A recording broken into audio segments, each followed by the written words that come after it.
अनंत अनंत भाव भेद थी भरेली भली अनंत अनंत नाय निक्षेपे व्याख्यानी छे सकल जगत हित कारिणी हारिणी मोह तारिणी भवाब्धि चारिणी प्रमाणी छे उपमा आप्यानी जेने तमारा खविते वर्थ आपवाथी निज मापाई में मानी छे अहोराज चंद्रबाळ ख्याल नथी पामताय जिनेश्वर ताणी जाणी तेणे जाणी छे गुरुराज ताणी जाणी तेणे जाणी छे अणमियुण सर्व सिद्धे जानुत्तम कविद दीघ संसारे दस दस दो दो यजिणे दस दो अणुपेहणम गोच्छे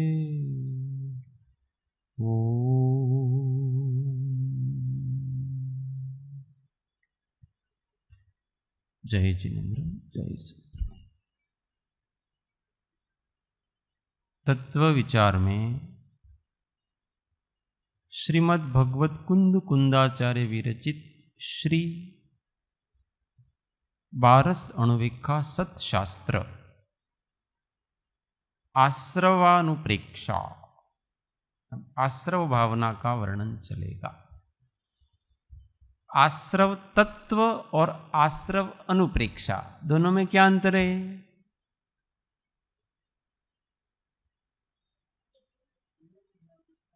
हाँ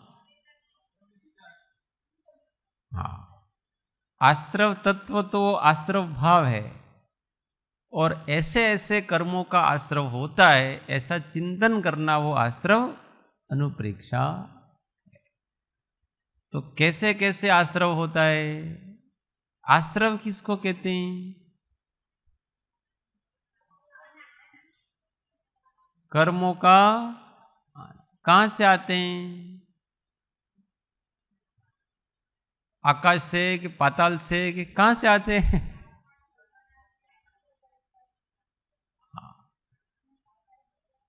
तो कार्मण वर्गणाओं का कर्म रूप होना, इसका नाम आश्रव कहलाता है।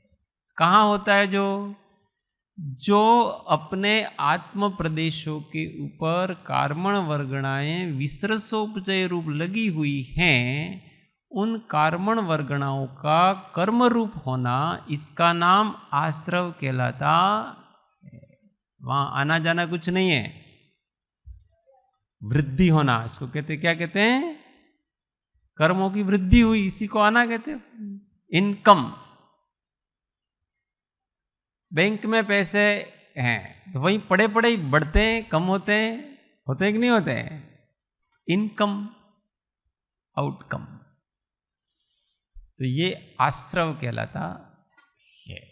कर्मों का आना। कर्म 2 प्रकार के हैं, एक द्रव्य कर्म और एक भाव रूप संस्कार नवीन बनते हैं, वो भाव कर्माश्रव, और उस द्रव्य कर्म है वो द्रव्य कर्माश्रव। ऐसे आश्रम में कहीं बाहर से वो तो दृष्टांत समझाया जाता है। नाव है, उसमें छेद है, उस छेद से पानी आता है, तो उसको क्या कहते हैं? आश्रव। पानी आता है का मतलब क्या होता है कि उस नाव में पानी की वृद्धि हो रही है, बढ़ रही, तो वहां तो दूसरी जगह से आ रहा है। अथवा ऐसा कहो कि उस नाव के पास जो पानी है वही आ रहा है। ऐसे ही अपने आत्म प्रदेशों पर जो विसृसोपजय रूप कार्मण वर्गणाएं लगी हुई, ये विसृसोपजय रूप कार्मण वर्गणा का क्या मतलब है?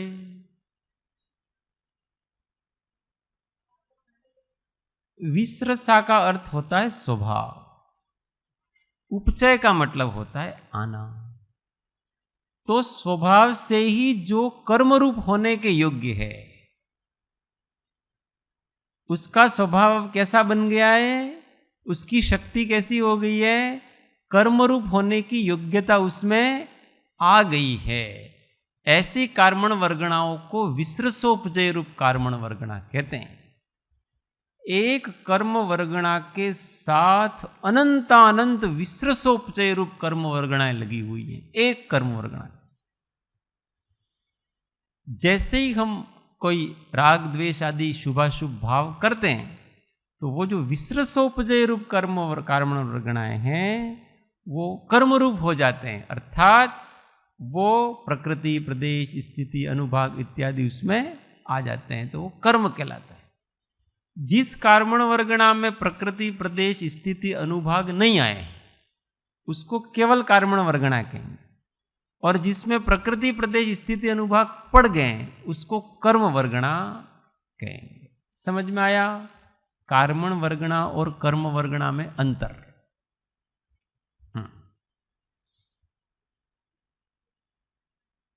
सोपचय का अर्थ बदलना होता है। फिर से बोलो। विसृसोपचय का अर्थ बदलना होता है। विसृसोपचय का अर्थ बदलना है। विसृसोपचय का मतलब जिसकी शक्ति कर्म रूप होने की है, इसका नाम विसृसोपचय है।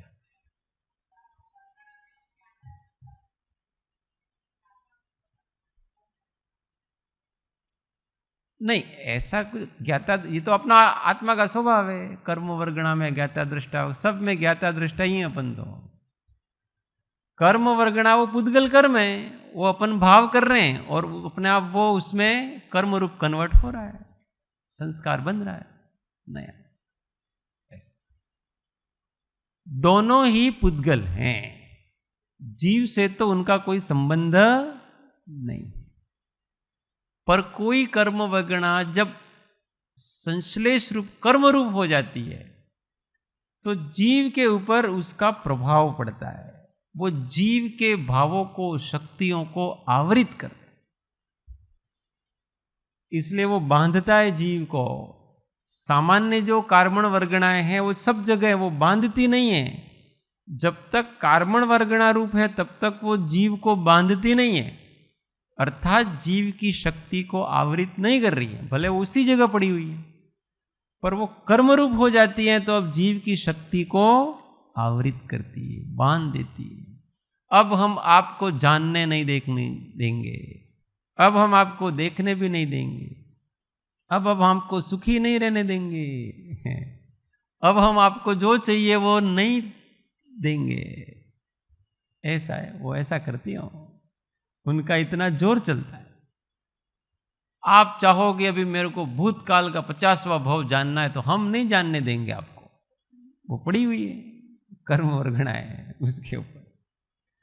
आप चाहते हो कि मैं हमेशा आनंद में रहूं तो वो मोहनी कर्म की वर्गणाएं कहती कि हम नहीं रहने देंगे तुमको आनंद में, हम जैसा चाहेंगे वैसे कराएंगे, कभी सुखी कराएंगे और कभी दुखी कराएंगे। पुद्गल है तो भी इतना जोर चलता है उनका। कोई कहे कि निमित्त का कोई जोर नहीं चलता है तो ये बात एकांत नहीं है। पुद्गल अलग, जीव अलग, कोई संबंध नहीं है उनका। निमित्त तो केवल उपस्थित रहता है, तो वैसा भी सर्वथा नहीं है। निमित्त भी दो प्रकार के हैं, एक प्रेरक निमित्त और एक उदासीन निमित्त। जो जीव को प्रभावित करता है वो प्रेरक कहलाता है, और केवल रहता है, वो उदासीन निमित्त है। उससे भी काम होता है, उससे भी काम होता है। अब फिर ये निमित्त है तो उस कराएगा ही करेगा। अभी हमने शराब पिया, भांग पी ली, यहां सबको पानी में भांग पिला दी, छाछ में डाल करके या जिसमें भी, भोजनालय में। अभी सबकी चेष्टा है, देखो अभी वो जो भांग है वो पुद्गल है कि जीव है? और वो कहां गई? पुद्गल में गई। तो आपकी बुद्धि क्यों बिगड़ रही है? बुद्धि तो अरूपी है ना, निमित्त कोई असर नहीं करता है वैसा को, तो बुद्धि काहे को बिगड़ रही है? तो उसका मतलब वो जीव जब तक कर्म सहित है तब तक उसका इन निमित्तों का प्रभाव पड़ता है, स्वीकार करना चाहिए इसको। इसलिए तो त्याग मार्ग है कि उन निमित्तों से दूर रहा जाए।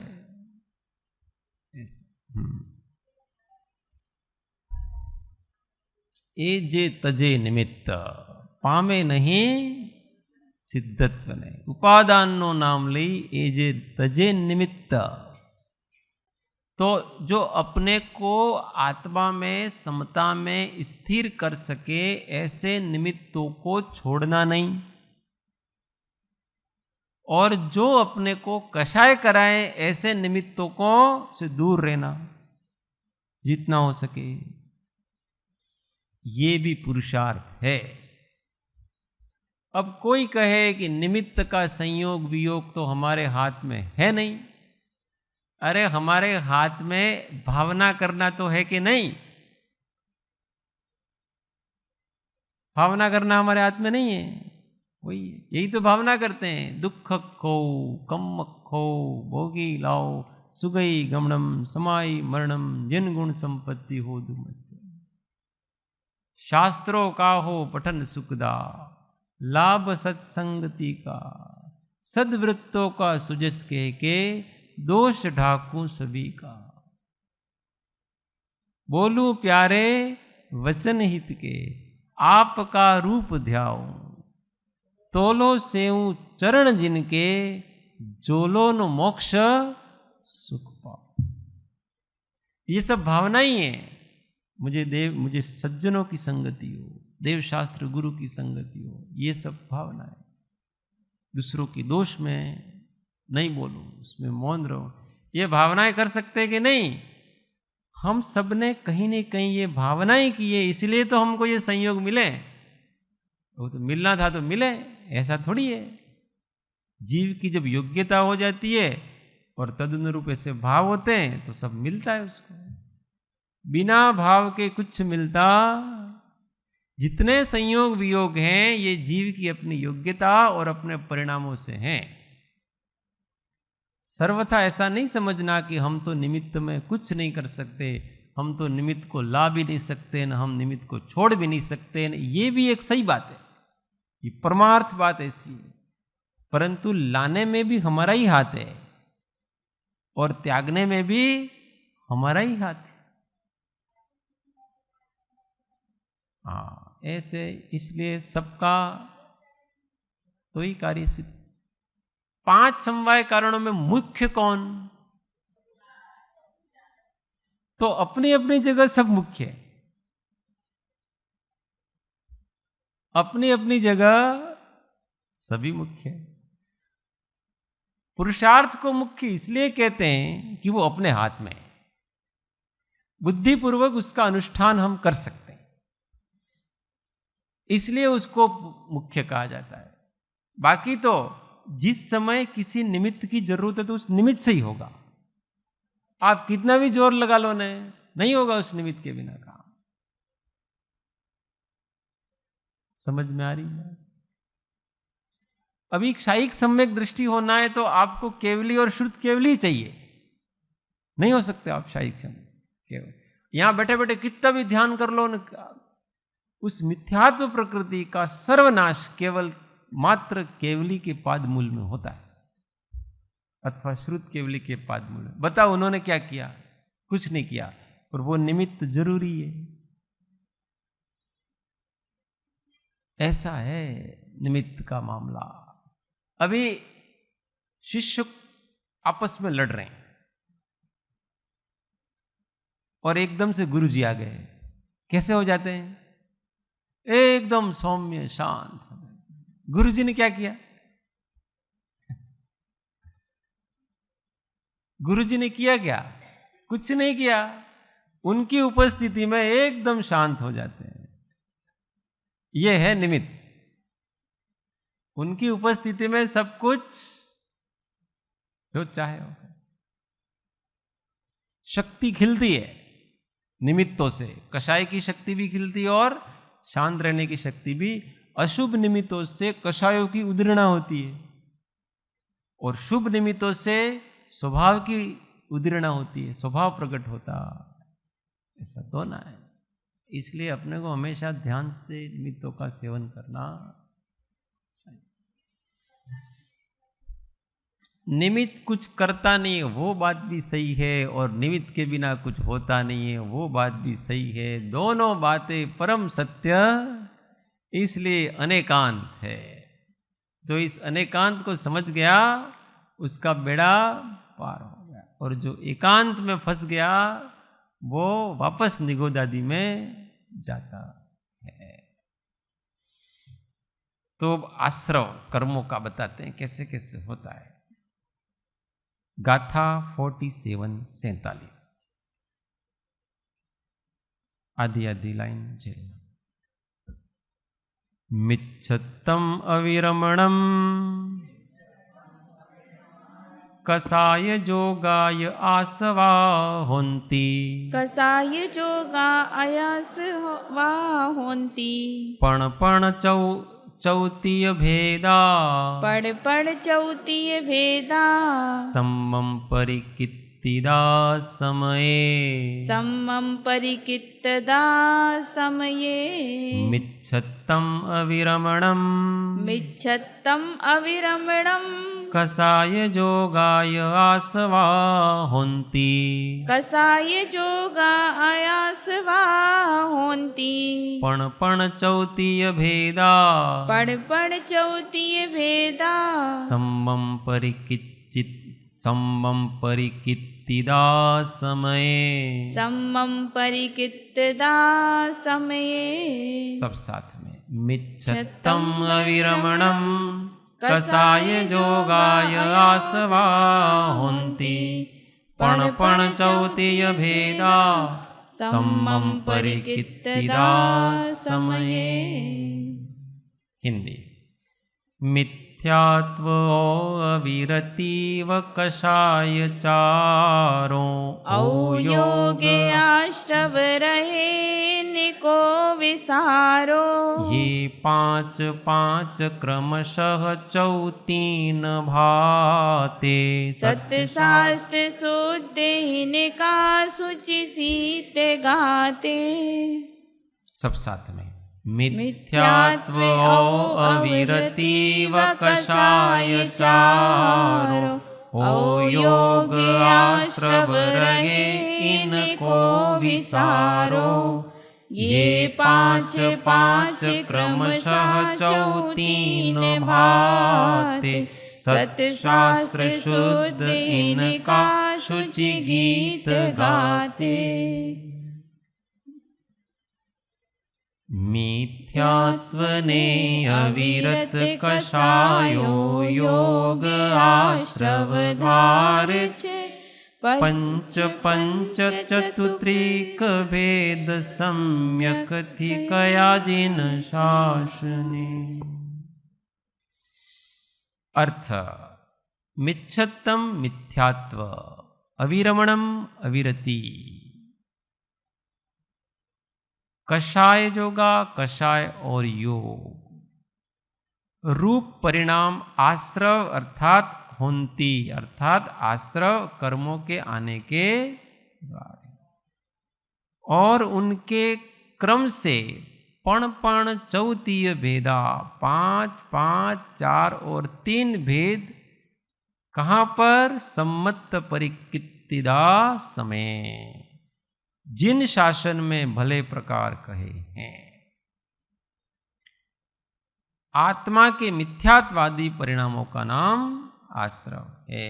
तो वो कहते हैं कि मिथ्यात्व, अविरति, कषाय और योग रूप परिणाम आश्रव अर्थात कर्मों के आने के द्वार हैं और उनके क्रम से 5, 5, 4 और 3 भेद जिन शासन में भले प्रकार कहे हैं। मिथ्यात्व, अवृत्ति, कषाय અને योग रूप परिणाम आश्रव द्वार छे तेना क्रमशः 5, 5, 4 અને 3 भेद जिन शासन में सम्यक प्रकारे कया छे।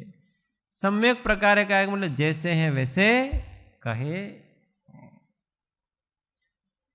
कहीं कहीं प्रमाद भी आएगा।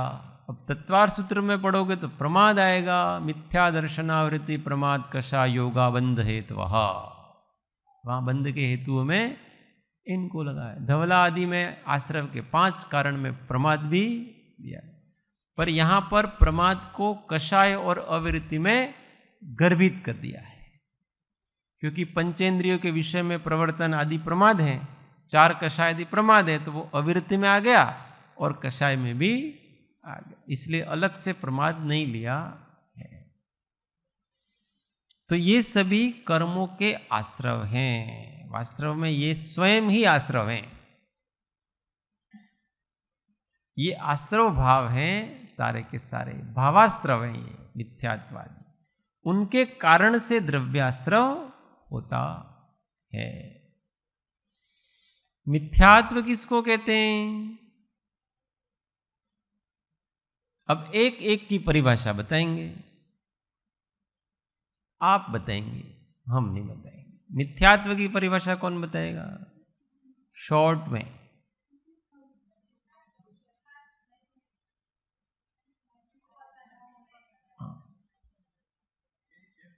बराबर। विपरीत मान्यता को मिथ्यात्व कहते हैं। अतत्व श्रद्धान, अयथार्थ श्रद्धान। अविरति किसको कहते हैं? अविरति बोलो। वो तो उसका पर्यायवाची शब्द है।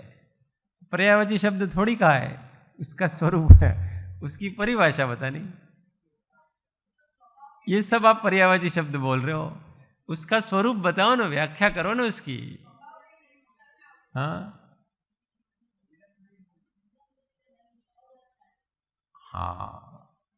तो पंचेंद्रिय के विषयों और हिंसा आदि से विरक्ति नहीं होना, इसका नाम अविरति है। दूसरे शब्दों में पंचेंद्रिय के विषयों में और जीवों की हिंसा में रक्त रहना, उसका नाम अविरति है। कषाय किसको कहते हैं? किसको कहते हैं? क्रोध, मान, माया, लोभ तो भेद है उसके। यहां तो कषाय किसको कहते हैं वो पूछा।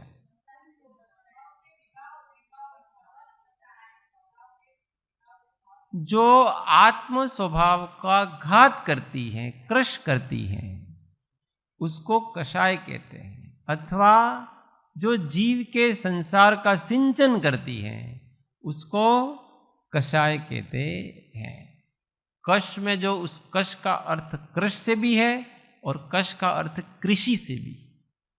कृषि करना किसको कहते हैं पता है? सिंचाई करना, सींचना। तो जब हम खेत को सींचते हैं तो क्या होता है? हरा भरा रहता है। ऐसे ये कषाय हैं, वो अपने संसार रूपी खेत को हरा भरा रखते हैं, सूखने ही नहीं देते संसार। जब तक कषाय तब तक संसार परिभ्रमण, नया नया संसार बनता है। और कृष का मतलब होता है आत्मा के स्वभाव को घात करना, कृष करना। शरीर को कृष करते हैं जैसे बैक्टीरिया, ऐसे ये बैक्टीरिया हैं जो आत्म स्वभाव को कृष करते हैं, उसके ऊपर खा जाते हैं, ज्ञान को खा जाते हैं, दर्शन को खा जाते हैं, आनंद को खा जाते हैं, शक्ति को खा जाते हैं, सब गुणों को खा जाते हैं। उदय से उदय, उदय दीमक धीमे धीमे सारे दरवाजे को पोला कर देते हैं। ऐसी ये उदय लगी हुई है दीमक, कषाय रूपी उदय। वास्तव में हमको और कोई मारता नहीं है, यही मार रहे हैं। भाव मरण कौन करा रहा है? कषाय करा रही। क्योंकि आत्म स्वभाव का घात होना, इसका नाम मृत्यु है। शरीर से आत्मा का अलग हो जाना, इसका नाम मृत्यु नहीं है। अगर शरीर से आत्मा का अलग हो जाने का नाम मृत्यु है, तो अरिहंत भगवान की भी मृत्यु होती। मृत्यु होती कि नहीं होती उनकी? पर अरिहंतों की मृत्यु नहीं बताई है। अरिहंतों की क्या बताया है? निर्वाण गमन बताया है। मृत्यु नहीं होती, क्योंकि उनके कषाय नहीं है। इसलिए शरीर अलग रहे आत्मा से कि एक रहे, परंतु जब तक कषाय है तब तक मृत्यु है ही। हर समय मर रहे हैं, क्षण क्षण भयंकर भाव मरणे। हमेशा क्षण क्षण मृत्यु की ओर जा रहा है जीव। तो मृत्यु से बचना हो तो क्या करना चाहिए? दवाइयां नहीं लेनी है, प्राणायाम भी नहीं करना है। ये सब चीजें तो इस शरीर से बचाएगी आपको। कषाय मत करो, शांत रहो, निराकुल रहो, साक्षीभूत होकर रहो। किसकी मृत्यु होगी? यहां तो कोई मर ही नहीं रहा है। और जब अपन स्वभाव से च्युत होते हैं तो हम मर जाते हैं। मरने में दुख होता है ना, और जीव को दुख कब होता है? जब वो विभाव में रहता है तो वो दुखी होता है, आकुल व्याकुल होता।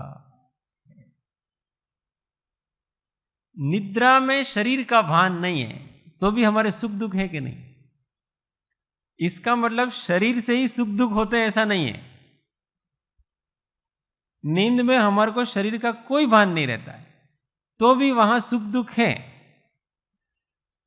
वहां ना किसी को मार रहा है, ना किसी से बात कर रहा है, ना बोल रहा है, कुछ नहीं कर रहा है शरीर से। तो भी वहां पर सपने में कोई भयंकर चीज तो वहां डर भी है। किसी के साथ इमोशनली हो रहा है तो वहां आंख से आंसू भी निकल रहे हैं। सपने में ही इष्टजन का वियोग हो रहा है तो वो रो रहा है। तो वहां शरीर के अभाव में भी ये सब चीजें सुख दुख होते हैं। इसका मतलब ये सब कहाँ है?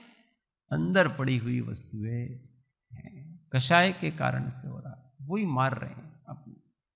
उनसे बचना चाहिए। और योग किसको कहते हैं? जिसके द्वारा कर्म का आश्रव होता है। वेरी गुड, बहुत अच्छा। और मन वचन काय की प्रवृत्ति, और ये सब परिभाषाएं सही है।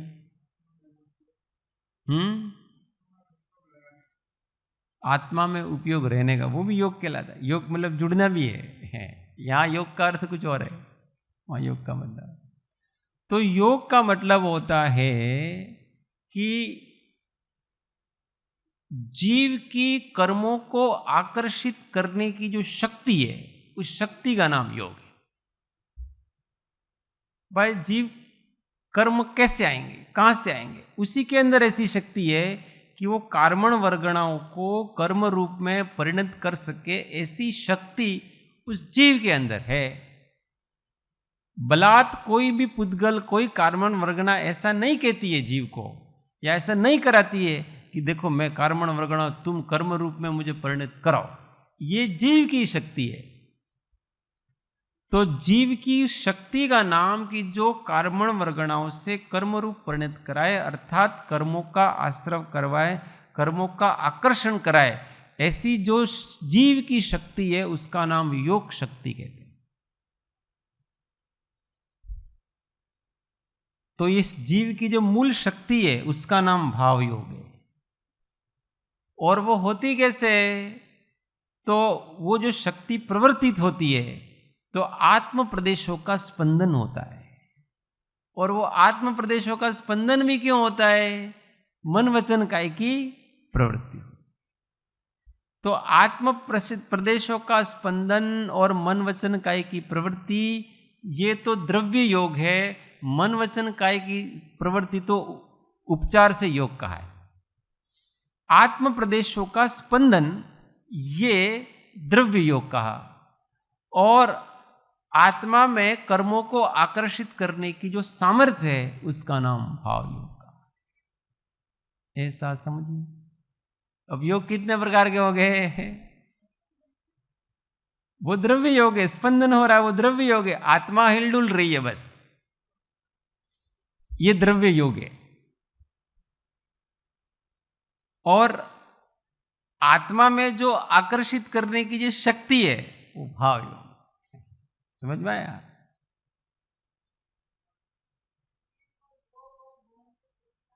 हाँ। और जो मन वचन काय की प्रवृत्ति है वो तो परद्रव्य है, इसलिए उसको तो उपचार से योग कहा।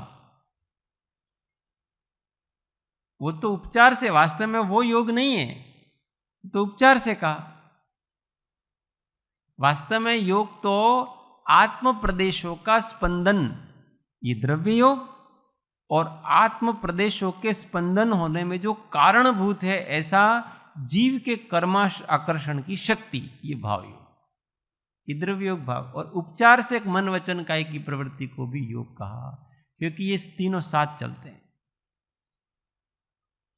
मन पहले योग शक्ति प्रवृत्ति, मूल योग शक्ति होंगी, तब आत्म प्रदेशों का परिस्पंदन तभी होगा। अब आत्म प्रतिस्पंद के प्रदेशों का स्पंदन में निमित्त रूप में मन वचन काय की प्रवृत्ति, तो मन वचन काय की प्रवृत्ति तो मात्र निमित्त है, इसलिए उसको उपचार कहा। और आत्म प्रदेशों का स्पंदन है वो वास्तव में योग है, परंतु वो द्रव्य योग है। और वो जो शक्ति है वो ऐसे समझ में आ रहा है। हर चीज को बड़ी सूक्ष्मता से समझने का प्रयत्न करना चाहिए, ऊपर ऊपर नहीं। अब कहे मन वचन काय की प्रवृत्ति का नाम योग, तो वास्तव में तो हमने योग को समझा ही नहीं। इसका मतलब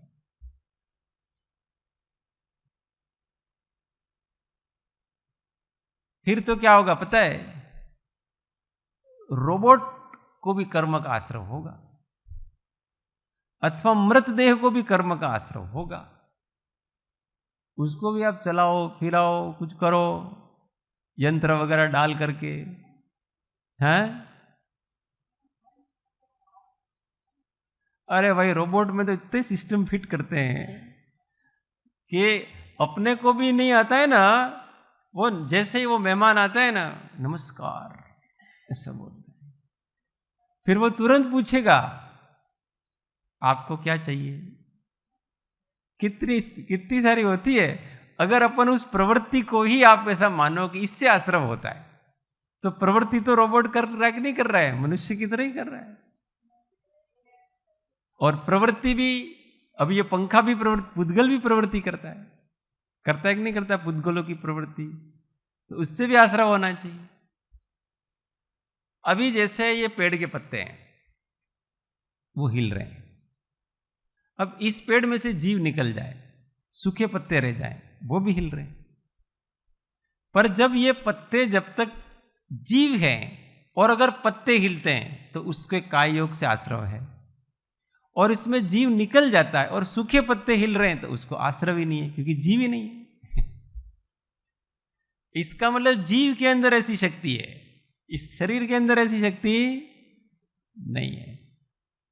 इसलिए सूखे पेड़ को काटो कुछ भी करो उसको कुछ नहीं होगा, क्योंकि इसमें जीव ही नहीं है ना, आश्रम कहां से होगा? वो हिलो डुलो कुछ भी करो, और ये हिलता डुलता है हवा से तो इसके आश्रम हो रहा है। ऐसा है स्पंदन।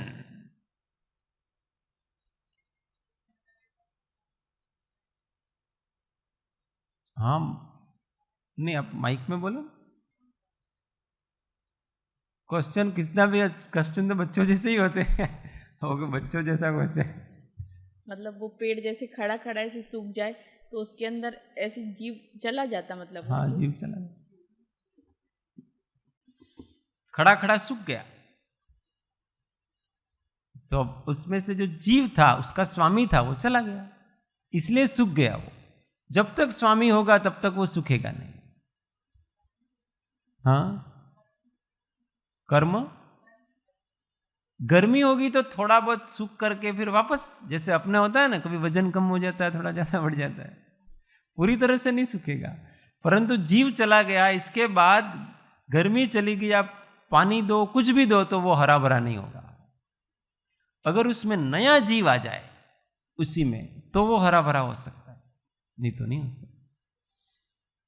इसलिए आपने जैसे मूल से मान लो नीम का पेड़ वो काट लिया, अथवा उसमें से जीव ही निकल गया, ऐसा समझो ना, बीच, अब उसको पानी दो, प्रकाश दो, नहीं बढ़ता। तो इसका मतलब उसमें जीव है, कोई और जीव आ गया, हाँ, कोई दूसरा जीव आ गया, इसमें तो कोई दिक्कत नहीं। चलो, तो ये योग शक्ति है, इन चारों को समझना, तो इससे आश्रव होता है। अब एक एक का वर्णन करेंगे।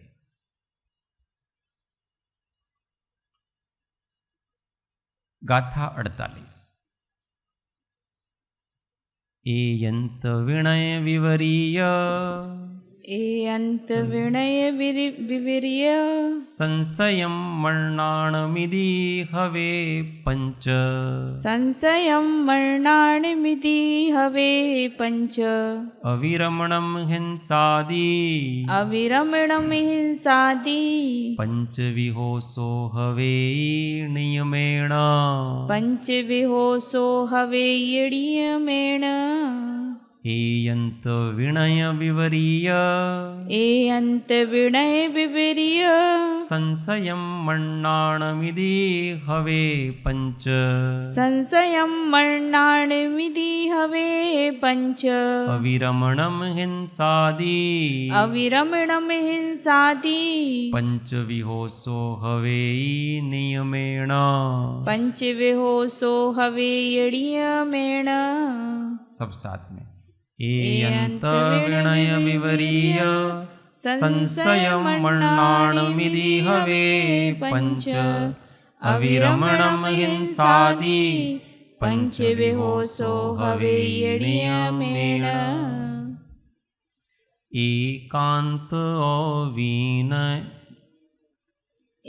एकांतो विनय, एकांत विनय विपरीत चौथा, अज्ञान संशय करे निज रीत खोता, मिथ्यात्वयो नियम से वह पंचधा है, हिंसादि से अविरति वह पंचधा है।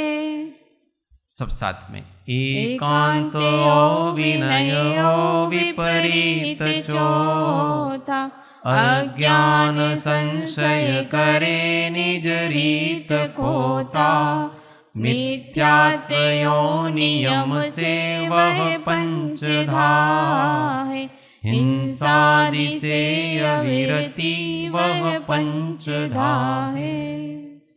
एकांत ने विनय ने विपरीत चौथो, अज्ञान संशय करे निज ज्ञान खोटो, मिथ्यात्व आम नियमा पंचविध धारो, हिंसादि पांच बड़ी पाप प्रसिद्ध मानो। अर्थ, मिथ्यात्व के एकांत, विनय, विपरीत, संशय और अज्ञान ये 5 भेद हैं, तथा अविरति के हिंसा, झूठ, चोरी, कुशील और परिग्रह ये 5 भेद नियम से होते हैं। अब हिंसा, अब मिथ्यात्व और अविरति को विशेष कहते, तो इसमें मिथ्यात्वना एकांत, विनय, विपरीत, संशय અને अज्ञान आ 5 भेद છે, તથા અવિરતિના हिंसा, झूठ, चोरी, कुशील અને પરિગ્રહ આ 5 भेद नियमથી। तो मिथ्यात्व के 5 भेद हैं, 5 प्रकार से मिथ्यात्व काम कर रहा है। मिथ्यात्व तो एक ही प्रकार का है, उसका स्वरूप क्या है? अयथार्थ श्रद्धान, श्रद्धा गुण की विपरीत परिणति, इसी का नाम मिथ्यात्व है। परंतु वो कार्य 5 प्रकार से करता है। कैसे कैसे करता है? तो कहते हैं सबसे पहले एकांत, एक अंत। एक अंत, अंत किसको कहते हैं? धर्म को अंत कहते हैं, पक्ष को अंत कहते हैं। तो एक पक्ष को, एक ही धर्म को ग्रहण करना, दूसरे धर्म को मानना नहीं, इसका नाम एकांत मिथ्यात्व है। अब प्रत्येक वस्तु अनंत धर्मात्मक है, अनेक धर्म है, अनेक शक्तियां हैं, अनेक उसके पक्ष हैं, परंतु जो एकांत मिथ्या दृष्टि जीव है वो एक ही पक्ष को मानेगा, दूसरे को नहीं। जीव मूर्तिक है कि अमूर्तिक है?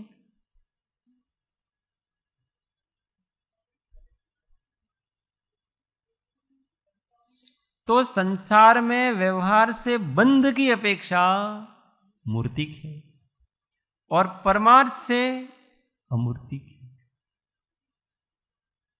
अच्छा, जीव नित्य है क्या अनित्य है? तो जीव नित्य भी है और अनित्य भी है, पर ये जीव ये क्या मानेगा एकांत मिथ्या दृष्टि? जीव नित्य ही है, अनित्य कोई है ही नहीं। क्यों? हमारा कृपालुदेव कीधु छे आत्मा नित्य छे, ऐसा ही कहा ना कृपालुदेव ने, तो आत्मा नित्य ऐसा कहा है, इसलिए हम तो अनित्य मानते ही नहीं है, हम तो नित्य ही मानते हैं। तो ये एकांत पकड़ लिया। ऐसे किसी भी दृष्टि से आप एकांत पकड़ लो। अच्छा, आत्मा चेतन स्वभावी है कि अचेतन स्वभावी? बोलो। हाँ, और ऐसा भी नहीं है। हाँ, तो आत्मा चेतन स्वभावी भी है, आत्मा अचेतन स्वभावी। आत्मा ज्ञान गुण की अपेक्षा से चेतन स्वभावी है, अन्य गुणों की अपेक्षा से अचेतन स्वभावी। समझ में आया? इसलिए उसको चेतना चेतनात्मक कहा है, चेतन और अचेतन। प्रमेयत्वादि धर्म, प्रमेयत्वादि धर्म, चेतना चेतनात्मक, ऐसा सूत्र है वचन। तो प्रमेयत्व आदि धर्मों से वो अचेतन है और ज्ञान दर्शन की अपेक्षा चेतन है। तो अब आत्मा चेतन भी है और अभी ज्ञान दर्शन गुण को निकाल दो, बाकी जितने गुण हैं वो सब क्या है? अचेतन है। उनमें जानने देखने की, अनुभव करने की, संवेदन की शक्ति नहीं। इसलिए आत्मा चेतन स्वभावी भी है और आत्मा अचेतन स्वभावी भी। दोनों धर्म उसमें निश्चय से हैं। ऐसा नहीं कि आत्मा निश्चय से चेतन स्वभावी है और व्यवहार से अचेतन स्वभावी है, ऐसा नहीं है।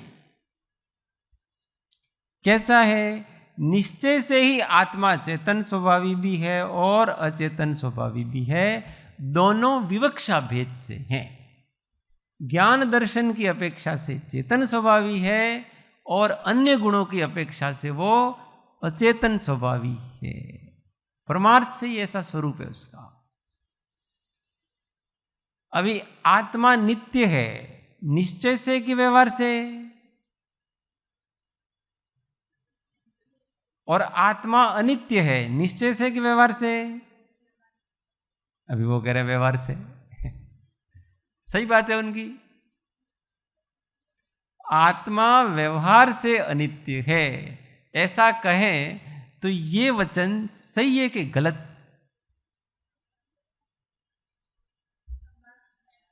आत्मा व्यवहार से अनित्य है, ऐसा कहना ये वचन सही है कि गलत?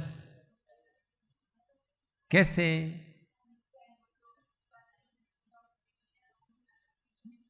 Yes, very good. तो आत्मा वास्तव में ही अनित्य है, व्यवहार उसका नाम है कि जो नहीं है उसको कहना, उसको अपन व्यवहार कहते हैं। कि जैसे ये शरीर मेरा है, तो ये व्यवहार है, व्यवहार का कथन है। क्यों? शरीर अपना नहीं है और उसको अपना कह रहे।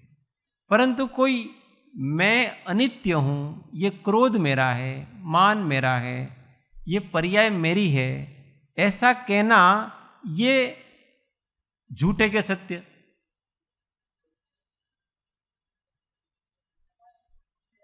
ये क्रोध मेरा है ऐसा कहना झूठे के सत्य।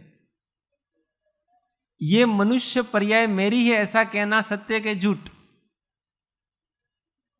ये सिद्ध पर्याय इनकी भगवान की ऐसा कहना सत्य के झूठ। ये अरिहंत पर्याय इनकी है ऐसा कहना सत्य के झूठ। ये सब सत्य वास्तविक है। ये मनुष्य पर्याय मेरी ही है और किसकी है? ये शरीर मेरा नहीं है, मनुष्य पर्याय तो मेरी है ना। अनित्य है फिर भी किसकी है वो?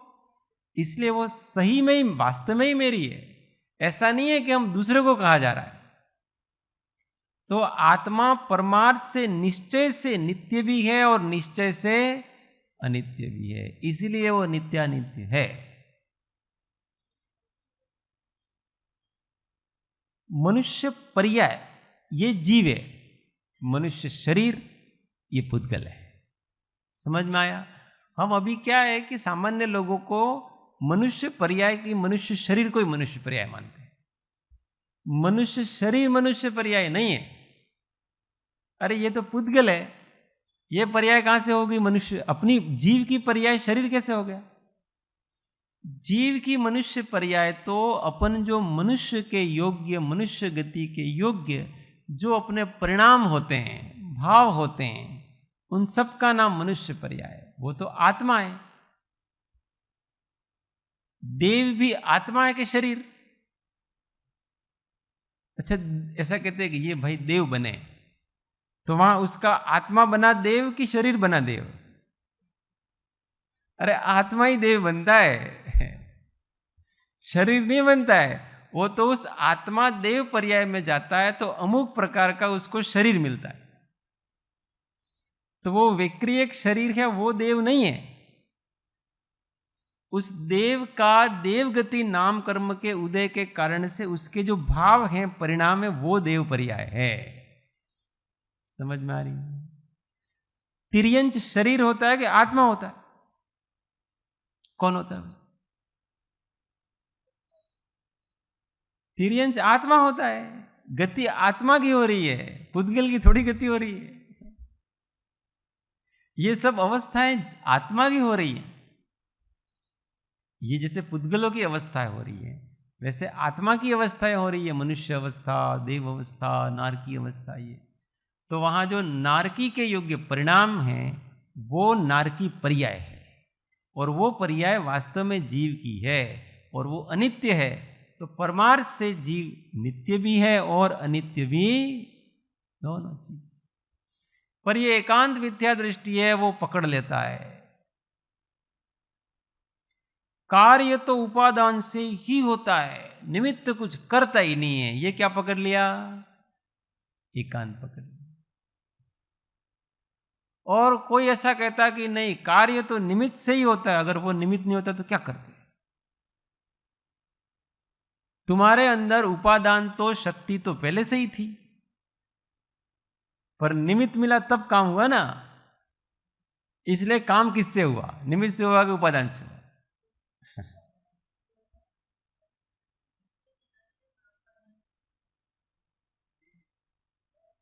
अब दोनों दोनों है, तो दोनों को स्वीकार करो कि उपादान की जागृति, योग्यता और निमित्त का सहारा, दोनों से काम हो गया।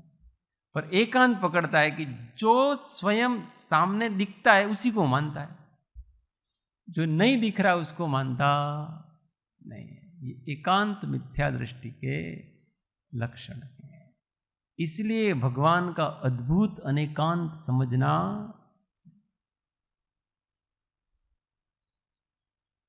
अभी ऐसा ध्यान में तो ऐसा कहेंगे, मन की प्रवृत्ति को छोड़ो, वचन की प्रवृत्ति को छोड़ो, काय की प्रवृत्ति को छोड़ो, शांत हो जाओ। न मैं मन हूं, न मैं वाणी हूं, न मैं शरीर हूं, मैं सहज शुद्ध शांत चैतन्य स्वभाव आत्मा हूं, मैं सहज आनंद हूं। ध्यान में तो ये चिंतन चल रहा है, और फिर जब काम करने की बारी आएगी तो क्या कहें, सामने देख करके चलो, हित मित प्रिय वचन बोलो।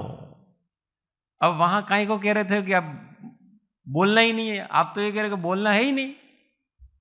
मैं वचन की प्रवृत्ति का त्याग करता हूं, मैं काय की प्रवृत्ति का त्याग करता हूं, मैं मन की प्रवृत्ति का त्याग करता हूं, और अब यहां ऐसा कह रहे हो कि हित मित प्रिय वचन बोलो, बोलने की आज्ञा दे रहे हो आप। चरणान योग में ये होगा कि जब आप प्रवृत्ति में होंगे तो चरणान योग से सारे मन वचन काय की प्रवृत्ति में, तो वहां ये होगा सारी चीज। और वो एकांत से पकड़ ले कि नहीं, मैं मन वचन काय मेरे है ही नहीं, इसलिए मैं न तो बोलूंगा, न चलूंगा, न सोचूंगा, कुछ नहीं करूंगा। तो ऐसा कर सकता है तो अच्छा है, पर किए बगैर रह सकता। इसलिए चरणान योग को भी स्वीकारो कि भाई हमको व्यवस्था से चलना भी पड़ेगा, बोलना भी पड़ेगा, विचारना भी पड़ेगा। तो फिर कैसे बोलना, कैसे चलना, कैसे विचारना, ये चरणान योग है। नहीं, हम तो केवल द्रव्यान योग मानते हैं, आत्मा की बात केवल द्रव्यान योग करता है, उसमें भी अध्यात्म को ही मानते हैं। ये एकांत है। गुरु के बिना मोक्ष होता ही नहीं, और गुरु कुछ करता ही नहीं। दोनों, गुरु क्या करते वही।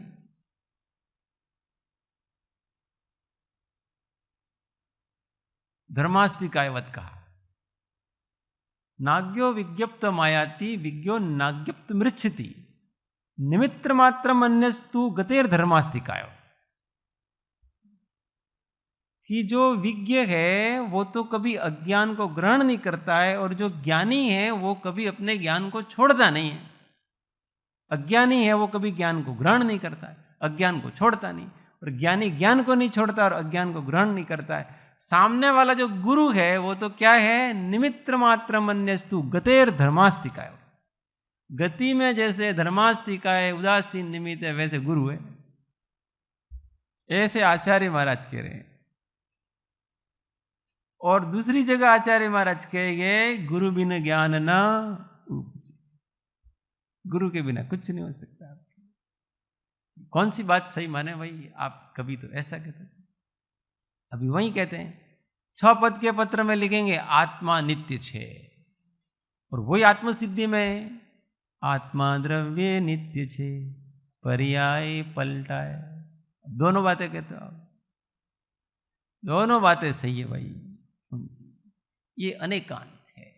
इस प्रकार से हमको हर वस्तु के हर पक्ष को अच्छी तरह से समझना चाहिए, और कहीं भी झुकना नहीं। जैसा है वैसा जानो, बस झुको कहीं नहीं। अब ऐसा जाना कि भाई किसी भी कार्य को होने में मूल कारण तो उपादान है, और निमित्त कारण है वो कोई बाहर का कोई वस्तु है। तो अब अपने को कहां झुकना, झुकाव कहां रखना, निमित्त की ओर झुकना कि उपादान की ओर झुकना? झुकना कहां अपने को? अरे कहीं झुकना ही नहीं है हमको, तो हम तो सहज शांत ज्ञाता होकर के। आप उपादान की ओर झुकोगे तो क्या उपादान जागृत हो जाएगा? और आप निमित्त की तरफ झुकोगे तो निमित्त आ जाएगा। दोनों में से कोई नहीं होने वाला। आपको स्वभाव में रहना है, बस जानते रहना है कि इस समय उपादान ये कर रहा है, इस समय निमित्त ये कर रहा है, इस समय ये परिणमन हो रहा है, इस समय ये परिणमन होगा, इस समय ये हो रहा है। ऐसा जानते रहो बस, कहीं झुको मत। अभी कहते अंतर्मुख हो जाओ, तो क्या करता, आंख बंद कर लेता, अंदर क्या देखेगा वो, क्या मिलेगा उसको? अंदर झुको भाई, अंदर है क्या? अंधेरा ही दिखता है, अंधेरे के अतिरिक्त क्या है? तो जब अंतर्मुख हो जाओ का मतलब ऐसा नहीं कहा जा रहा है आपको कि आप किसी बाहर के पदार्थ को देखना छोड़ दो, ये करना छोड़ दो। ऐसा कहा जाए कि आप सहज शांत ज्ञाता भाव में रहो। पदार्थ के प्रति इष्ट अनिष्टपना मत करो, उसको जानो, विकल्प मत करो, ये कहा जा रहा है। इसलिए कहीं झुकना तो अपने को है ही नहीं, शांत रहना है ज्ञाता होकर। ये अनेकांत है। सब कुछ जान करके क्या करेंगे हम? सब जान लिया अपनों ने, और फिर क्या करेंगे? कुछ नहीं करेंगे, केवल जानेंगे ही। इतना ही पर्याप्त है।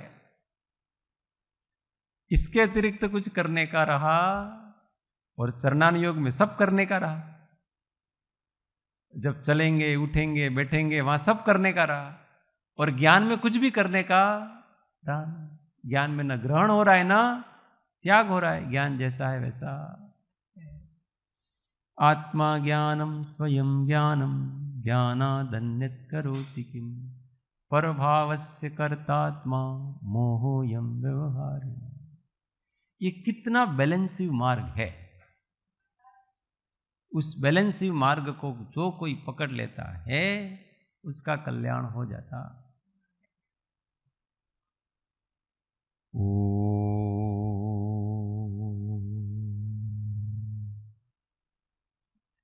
जावाणी के ज्ञान से सूझे लो कालो, सोवाणी मस्तक नमो सदा दे थोंदो।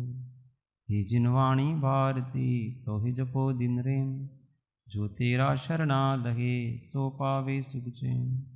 देव भजो अरिहंत को गुरु सेवो निर्ग्रंथ, दया धर्म पालूं सदा यही मोक्ष का फन। 9 नमस्कार महामंत्र। आत्म अनुसंधान।